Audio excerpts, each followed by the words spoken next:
시편 106편 1절부터 12절까지의 말씀입니다. 할렐루야, 여호와께 감사하라.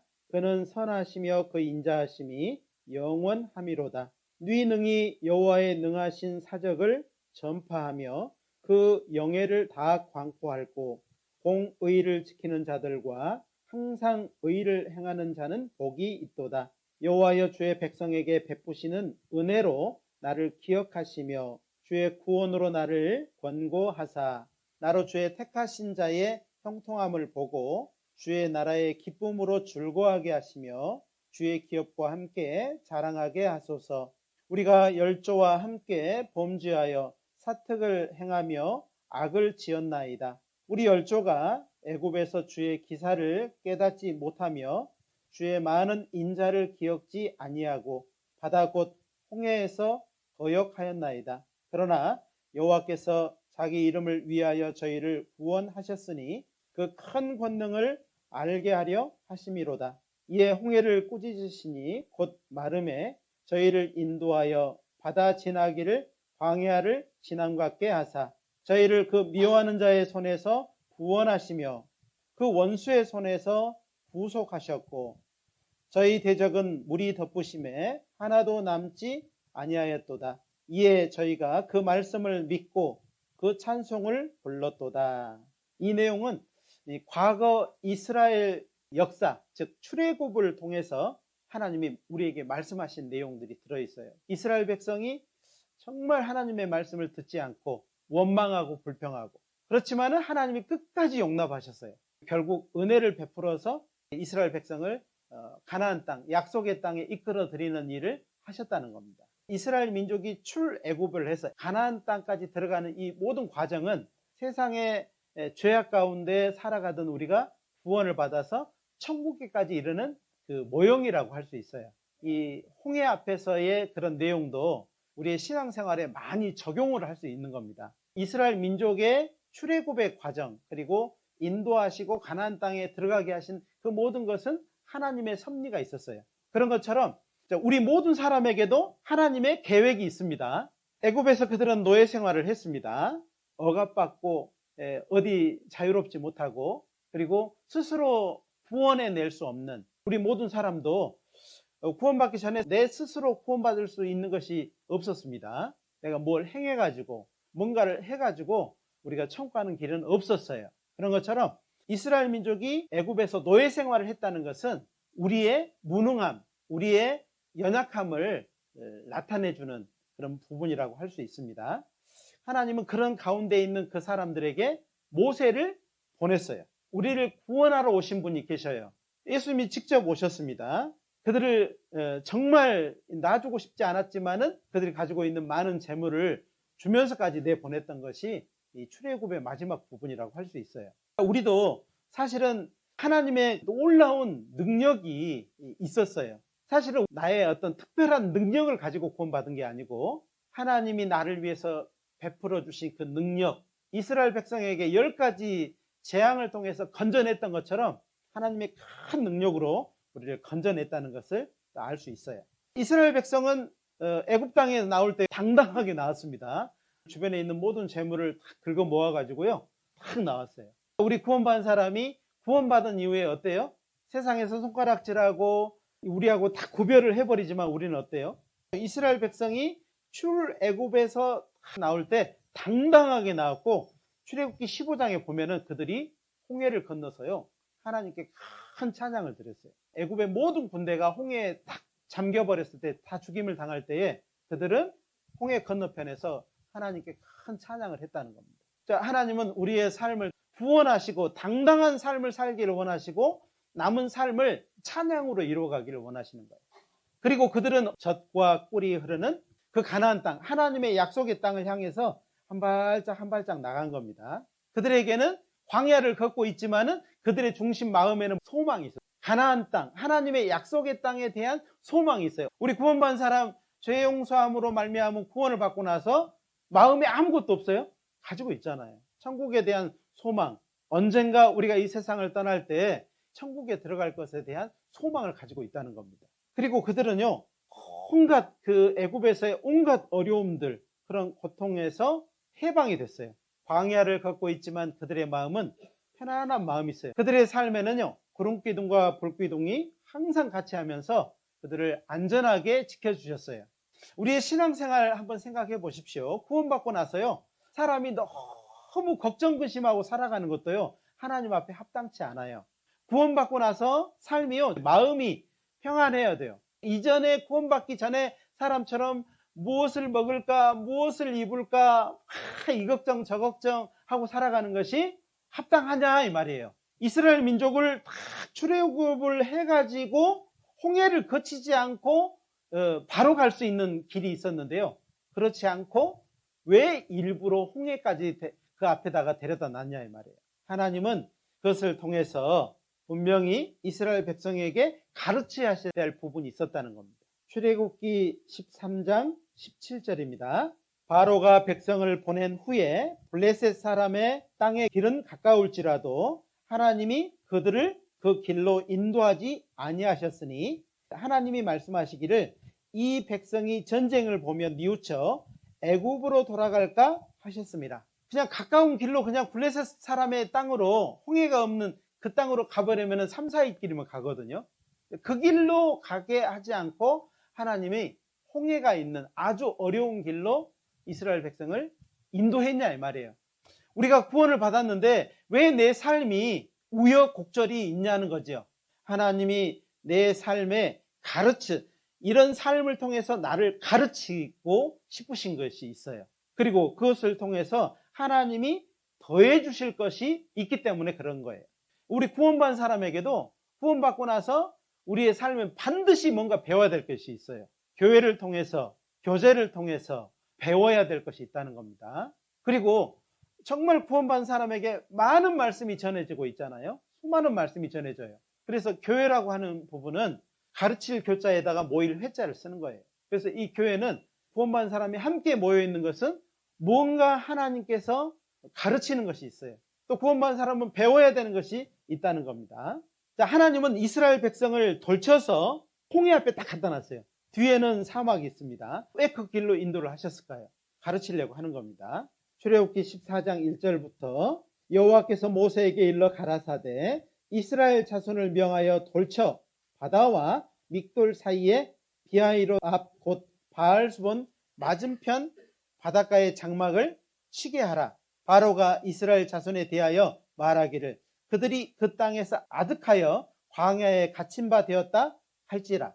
내가 바로의 마음을 강팍해 한즉 바로가 그들의 뒤를 따르리니 내가 그와 그 온 군대를 인하여 영광을 얻어 애굽 사람으로 나를 여호와인 줄 알게 하리라 하시매 무리가 그대로 행하니라. 그러니까 하나님께서요, 출애굽의 과정 중에서 그 이스라엘 백성을 굳이 그 홍해 앞에 데려간 그 장소는요, 이스라엘 백성이 이 세상에 있기 전부터요, 그 장소는 이미 만들어진 겁니다.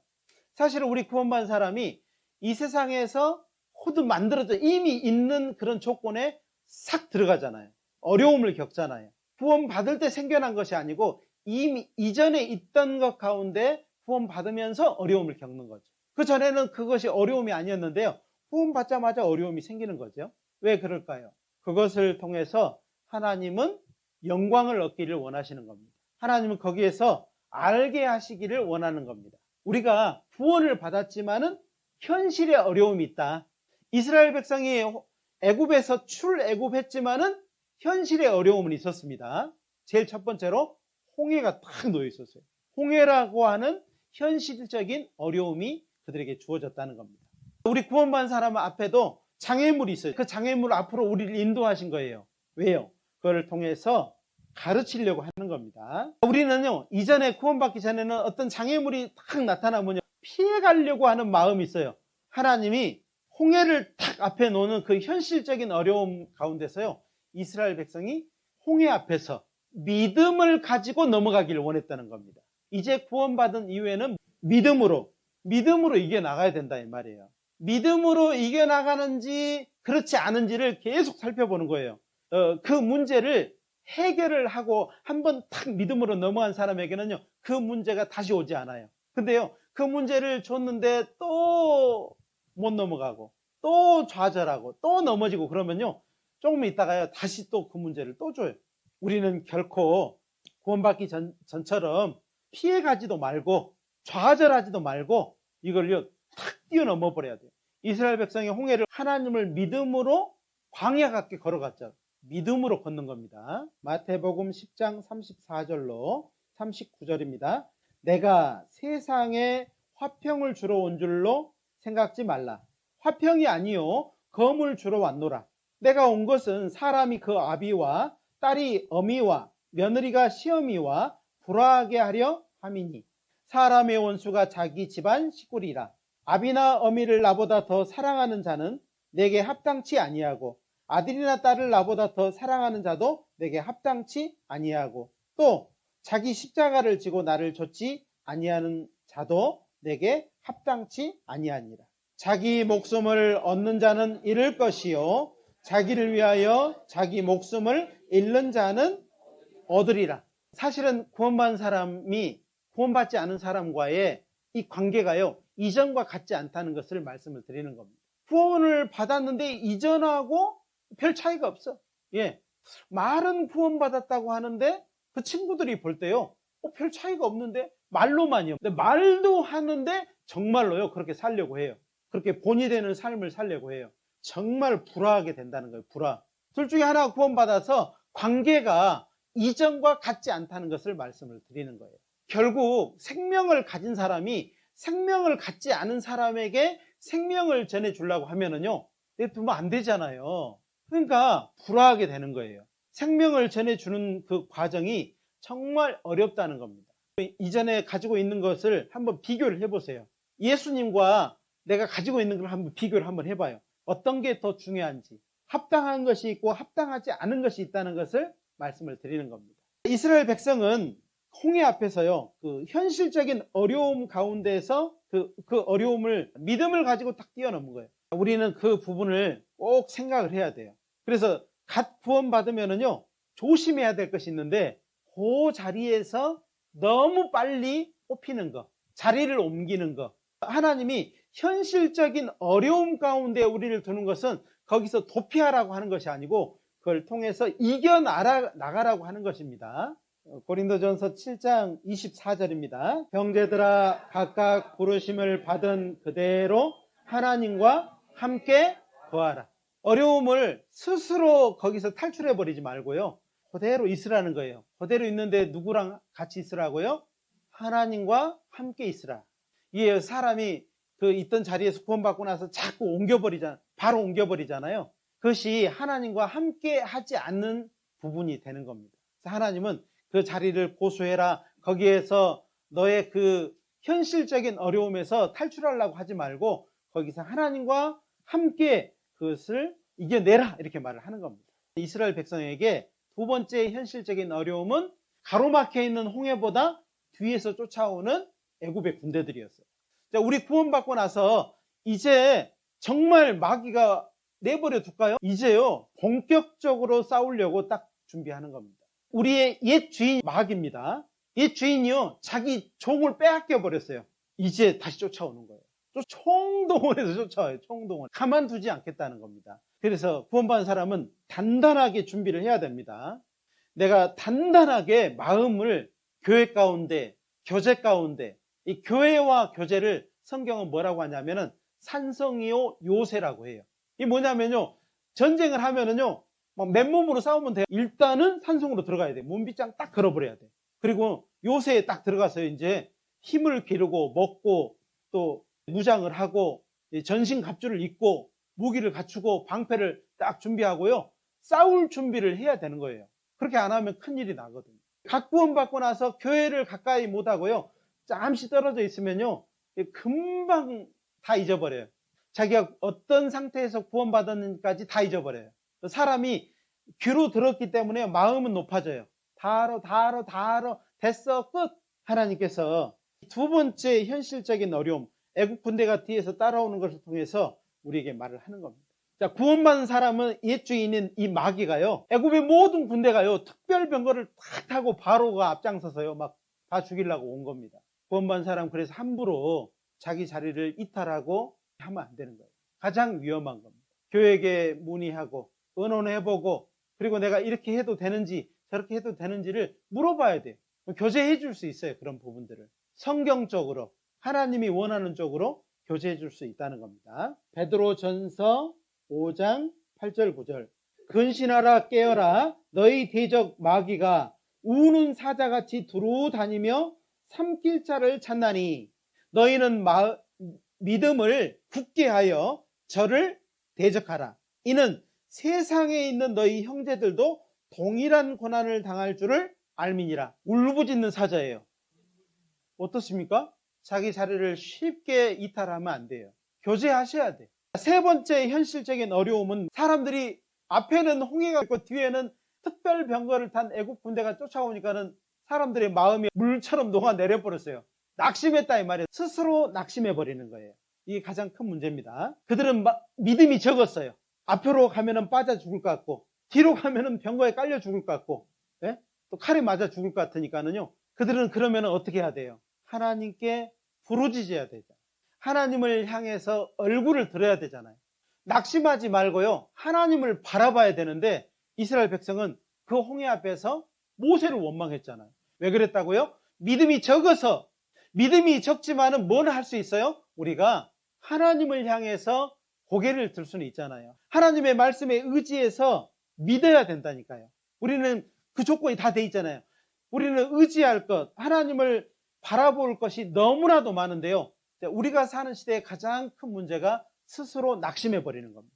그래서 우리 구원받은 우리 형제 자매님들이요, 정말로 이 교제 안에 있으면요, 나는 정말 믿음이 적어서 덜덜 떨지만은요, 함께하는 형제 자매들이 함께 기도해주고 또 그들이 바라보는 곳을 나도 같이 바라볼 수 있어요.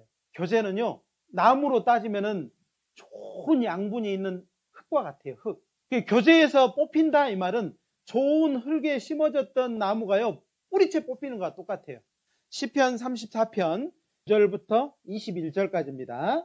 의인은 고난이 많으나 여호와께서 그 모든 고난에서 건지시는도다. 그 모든 뼈를 보호하시며 그 중에 하나도 꺾이지 아니하도다. 악이 악인을 죽일 것이라. 의인을 미워하는 자는 죄를 받으리로다. 이 기도는 뭐냐면요, 말씀대로 요구하는 겁니다. 말씀 밖에 넘어가면 안 되는 거예요. 말씀에 있는 걸 달라고 하면 되는 거예요. 안전한 거예요. 그러니까 말씀을 알아야지 기도할 수 있어요. 그래서 말씀을 꾸준히 읽고요, 모르면 또 물어보고, 될 것 같으면 또 물어보고, 오셔서 또 말씀 듣고 이렇게 하시면 좋을 것 같습니다.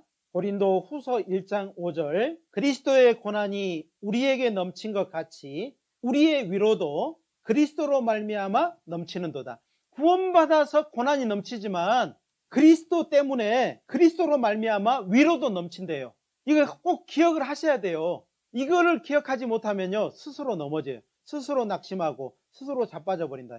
하나님이 우리에게, 이스라엘 민족에게 베푸신 도우심이 있어요. 하나님이 베푸신 도우심도 있다는 겁니다.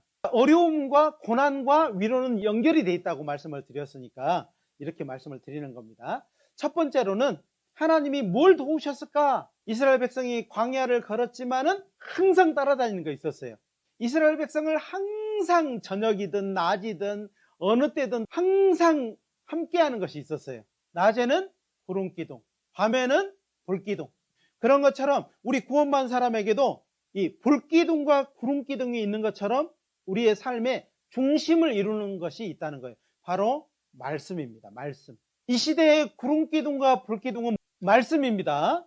자, 구원받은 사람은 그 말씀 아래에다가 삶을 펼쳐놓고 그 말씀 아래에서 살아야 돼요. 시편 119편 105절에 주의 말씀은 내 발의 등이요 내 길의 빛이니이다 그랬어요. 어두운 그 밤에요, 정말 아무것도 안 보이는데요, 등이 있고 빛이 있으면 갈 수 있습니다. 어두운 세상에서 우리의 갈 길을 밝히 보여주는 것이 말씀이에요.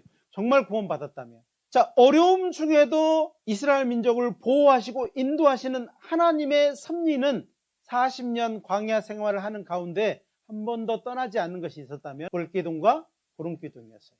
우리 구원받은 사람에게 절대로 떠나지 말아야 될 것이, 구원받은 사람은 말씀을 떠나면 안 돼요. 가장 위험한 것이 뭐냐면은 말씀을 등한히 여기는 거예요. 이사야 41장 10절 두려워 말라 내가 너와 함께 함이니라 놀라지 말라 나는 내 하나님이 됨이니라 내가 너를 굳세게 하리라 참으로 너를 도와주리라 참으로 나의 의로운 오른손으로 너를 붙들리라. 그러니까는 우리 구원받은 사람의 삶에도 두려워하는 일이 있어요. 13절은 같이 읽겠습니다. 이는 나 여호와 너희 오른손을 붙들고 내게 이르기를 두려워 말라 내가 너를 도우리라 할 것임이니라. 이 말씀이 항상 우리 형제 자매들 머리 위에 있으면 안전하겠죠? 두 번째 하나님이 베푸신 도우심 약속이에요. 약속. 나에게 대해서 이스라엘 백성에게 대해서 약속하신 것이 있어요. 승리를 약속해 주셨어요. 잠언 21장 11절에 보니까 싸울 날을 위하여 마병을 예비하되 이김은 여호와께 있어요. 요한 1서 5장 4절 대저 하나님께로서 난 자마다 세상을 이기느니라. 세상을 이기는 이김은 이것이니 우리의 믿음이니라. 예수께서 하나님의 아들이심을 믿는 자가 아니면 세상을 이기는 자가 누구뇨? 나를 위해서 대신 죽어주시고 나의 모든 죄를 위해서 십자가 위에서 나의 모든 죄를 갚아주셨잖아요. 그 은혜를 아는 자가 아니면 누가 세상을 이기겠냐 이 말이에요. 예수님 믿으셔야 됩니다. 세 번째 하나님이 베푸신 도우심이 뭐냐면요 계속적인 돌보심인데 직접입니다. 우리 예수님이 여기 와 계십니다. 예수님 저를 도와주십시오. 저를 인도해 주십시오. 저를 세상 악한 것에서 지켜주십시오. 내가 너를 도와주리라 하셔요. 예수님은 갈릴리를 다니실 때요 병자들을 어떻게 했어요? 문둥병을 직접 손으로 만지시고 소경의 눈에 침을 바르시고 귀머거리의 귀에 손을 직접 넣으시고 혀를 직접 만지시고 죽은 자를 손을 붙잡아서 일으키시고 무덤 앞에 나가서 직접 말씀을 하셨어요. 주님은 교회를 통해서 지금도 똑같이 역사하십니다. 2000년 전에 예수님은 지금도 이 자리에 계셔요. 그분에 대한 마음을 여러분이 정말 확실하게 하셔야 돼요. 예수님은요 우리의 중보자 하나님과 나 사이의 변호사, 상담자, 교사가 되어주셔요. 그분은요 어제나 오늘이나 영원토록 동일하셔요. 그 예수님을요 우리 교제 가운데 우리가 두세 사람이 모인 가운데 그들 중에 있다고 그랬어요. 말씀하셨습니다. 우리가 도대체 누구라고 내가 뭐길래 우리 중에 함께 하실까요? 그리고 세상에서요 다 어두운데 지금 낮인데도요 하나님 보실 때 어둡거든요. 근데 가장 밝은 곳이 어디냐면요 구원받고 말씀 앞에 함께하는 이 무리 가운데 여기가 가장 밝아요. 우리 형제자매님들 정말 마음을 다해서요 눈에 보이지 않지만 예수님을 사랑하셔야 됩니다. 예수를 마음에 모시고 예수님 뜻대로 살아가는 것이 맞아요. 예수를 너희가 보지 못하였으나 사랑하는도다. 이제도 보지 못하나 믿고 말할 수 없는 영광스러운 즐거움으로 기뻐하니 믿음의 결국 곧 영혼의 구원을 받음이라. 우리가 하나님 앞에 갈 때요 정말 초라하고 보잘것없는 질그릇과 같은 그릇이지만 우리 안에 보배가 담겼기 때문에 하나님 받아주시는 거예요. 이 보배를 질그릇에 가졌으니 맞습니다. 우리는 깨어지고 정말 보잘것없는 그릇이지만 예수님 담겨 있어요. 예, 정말 이 일을 위해서 우리가 또 알지 못해서 이뤄져가는 많은 사람들에게 대한 책임감을 우리가 가졌으면 좋겠어요. 시편 118편 17절 내가 죽지 않고 살아서 여호와의 행사를 선포하리로다. 내가 누구예요? 나 구원받은 나. 육신은 정말 보잘것없지만 마음은요 늘 새로워. 예수님 위해서 살고 싶어. 예수를 사랑해. 내가 죽지 않고 살아서 여호와의 행사를 선포하리로다. 하나님이 나를 위해서 하신 일, 내 영혼을 위해서 하신 일, 당신의 영혼을 위해서 하신 일을 내가 전해주겠습니다. 이 마음을 가지셔야 돼요.